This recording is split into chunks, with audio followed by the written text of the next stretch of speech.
Hi welcome back to தெக்குத்தி பொண்ணு YouTube channel. எல்லோரும் எப்படி இருக்கீங்க? நல்லா இருப்பீங்கன்னு நம்புகிறேன். இந்த வீடியோ வந்து பார்த்திங்க அப்படின்னா நம்ம ஞாயிற்றுக்கிழமை எடுத்த வீடியோ தான். மார்னிங் ரொம்ப லேட்டாக தான் எந்திரிச்சோம் எல்லாருமே. உங்களுக்கே தெரியும், நல்லா வெயில் வந்துருச்சு பாருங்கள். அவங்க எந்திரிச்ச உடனே வந்து பார்த்திங்க அப்படின்னா நான்வெஜ் வாங்க கடைக்கு போயிட்டாங்க. இன்றைக்கி ஞாயிற்றுக்கிழமை, அதுவுமா நம்ம வீட்டில் லஞ்சு ஸ்பெஷல் என்னென்னு பார்த்திங்கன்னா ஆட்டு தலைக்கறி தான் எடுத்துகிட்டு வந்திருக்கோம். ஆக்சுவலாக வந்து பார்த்திங்க அப்படின்னா நான் தலைக்கறியை வந்து எப்போதுமே வாட்டி தான் வாங்கிக்கிட்டு வருவேன். அது தோல் உரித்து கொடுப்பாங்க. ஆனால் அது மாதிரி நம்ம செஞ்சது கிடையாது, அது நமக்கு பழக்கமும் கிடையாது. அப்படிங்கிறதுனால நான் எப்போதுமே ஆட்டு தலை வாங்கணும் அப்படின்னா நல்லா வாட்டி தான் வாங்கிக்கிட்டு வருவேன். இதை வந்து பார்த்திங்க அப்படின்னா நல்லா அலசி ஒரு 4-5 அலசி எடுத்துகிட்டு அதில் உள்ள கண்ணையுமே எடுத்துருங்க, தனியாக ரிமூவ் பண்ணி. லாஸ்ட்டு அலசா வந்துட்டு கல் உப்பு மஞ்சத்தூள் சேர்த்து நல்லா அலசி எடுத்துக்கோங்க. ஏன்னா இதில் வந்துட்டு தலைக்கறி அப்படிங்கிறதுனால ஒரு ஸ்மெல் வந்துடக்கூடாது அப்படிங்கிறதுக்காக மஞ்சத்தூள் போட்டு நம்மளும் ஒரு அலசி எடுத்துக்கிறலாம். இப்போ வந்து பாருங்கள், நல்லா கழுவி எடுத்துகிட்டு வந்துட்டோம். அதுக்கப்புறம் வந்து பார்த்திங்கன்னா வெங்காயம், தக்காளி, பச்சை மிளகாயை கட் பண்ணி வச்சுருக்கோம். புளி கொஞ்சமாக சேர்க்கறதுக்காக ஊற போட்டு வச்சுருக்கேன். இது வந்து பார்த்திங்கன்னா தேங்காய், சோம்பு, மிளகு அது 3யும் சேர்த்து அரைச்சிட்டு வந்திருக்கேன். நீங்கள் மிளகு வேணும்னா ஆட் பண்ணிக்கோங்க, அப்படி இல்லைன்னா வெறும் தேங்காய், சோம்பு அரைச்சி வச்சுக்கோங்க. இப்போ அடுப்பில் குக்கர் வச்சுட்டு நம்ம நல்லெண்ணெய் ஆட் பண்ணியாச்சு. இதுக்கு தாளிப்புக்கு வந்து பார்த்திங்க அப்படின்னா சீரகம், சோம்பு, கறி மசாலா, பட்டை இது மட்டும்தான் ஆட் பண்ணியிருக்கேன். அது நல்லா பொரிஞ்சு வந்ததுக்கப்புறம் நம்ம வந்து வெங்காயம் சேர்த்துக்கலாம்.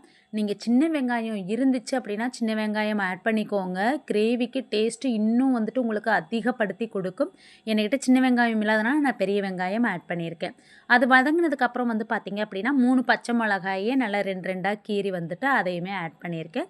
வதங்கினதுக்கப்புறம் நம்ம தக்காளி ஆட் பண்ணிக்கலாம். தக்காளி ஆட் பண்ணி ஒரு கிளறி விட்டுக்கரலாம். இதுக்கப்புறம் வந்து பார்த்திங்க அப்படின்னா கல் உப்பு சேர்த்துக்கோங்க. நல்லா சீக்கிரமாகவே வதங்கி வந்துடும். இதில் ஒரே ஒரு கிளிப்பு நான் எடுக்காமல் விட்டுட்டேன். அது என்னென்னா இஞ்சி பூண்டு பேஸ்ட்டு சேர்த்துக்கோங்க. ஓகேங்களா? அது நல்லா வதங்கி வந்ததுக்கப்புறம் இப்போ நம்ம மசாலா சேர்த்துக்கரலாம். நான் வந்து பார்த்திங்க அப்படின்னா மிளகாத்தூள் வந்து ஒரு 6 ஸ்பூன் அளவுக்கு சேர்த்துருக்கேன். ஏன்னா எங்கள் வீட்டில் எல்லாருமே நல்லா காரம் சாப்பிடக்கூடியவங்க தான். அதுக்கப்புறம் வந்து பார்த்திங்க அப்படின்னா 5 ஸ்பூன் வந்துட்டு மல்லித்தூள் சேர்த்துருக்கேன். 1 டேபிள் ஸ்பூன் வந்து பார்த்திங்க அப்படின்னா மஞ்சத்தூள் சேர்த்துருக்கேன். என்னதான் நம்ம டேஸ்ட்டாக சமைச்சாலும் அந்த தலைக்கறி அப்படிங்கிறப்போ வரப்போ கொஞ்சம் ஸ்மெல் தட்டிடக்கூடாது அப்படிங்கிறதுக்காக நான் மஞ்சத்தூள் சேர்த்து கழுவியும் வச்சுருக்கோம். மஞ்சத்தூள் வந்து குழம்புலையும் சேர்த்துருக்கோம். ஓகேங்களா? இப்போ நல்லா கிளறி விட்டுக்கரலாம். நான் வந்து இதோடு சேர்த்து தேவையான அளவு தண்ணி சேர்த்துக்கிறேன். உங்கள் வீட்டில் நீங்கள் எத்தனை பேர் இருக்கீங்களோ அதுக்கேற்ற தண்ணி சேர்த்துக்கோங்க. இப்போ வந்து பார்த்திங்க அப்படின்னா நம்ம விசில் விட்டுறலாம். நான் வந்து ஒரு 3-4 விசில் விட்டேங்க. நீங்கள் உங்களுக்கு அந்த தலைக்கு ஏற்ற விசில் விட்டுக்கோங்க. ஓகேங்களா? இப்போ பாருங்கள், நல்லா கொதிச்சு வந்துருச்சு. இந்த டைமில் நம்ம அந்த புளி கரைச்சி வச்சுருக்கோம் இல்லைங்களா, அதை சேர்த்துக்கலாம். ஆக்சுவலாக புளி அதிகமாக சேர்த்துறாதீங்க. அந்த புளிப்பு தன்மை நமக்கு தெரியக்கூடாது. ஆனால் கொஞ்சமாக சேர்த்திங்கன்னா அதோடய டேஸ்ட்டு வேறு லெவலில் இருக்கும். இப்போ அரைச்சி வச்சுருக்கக்கூடிய நம்ம அந்த தேங்காய், சோம்பு, மிளகு அதையுமே வந்து அதில் வந்து ஆட் பண்ணிக்கலாம். இப்போ ஒரு கிளறி விட்டுட்டு ஒரு கொதி வரட்டும்.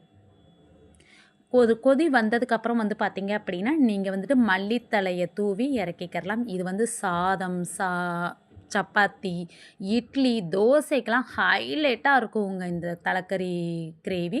நீங்களும் உங்களுடைய வீட்டில் இதே மாதிரி செஞ்சு பாருங்கள். இன்றைக்கி நம்ம வீட்டில் சண்டே ஸ்பெஷல் இது தாங்க.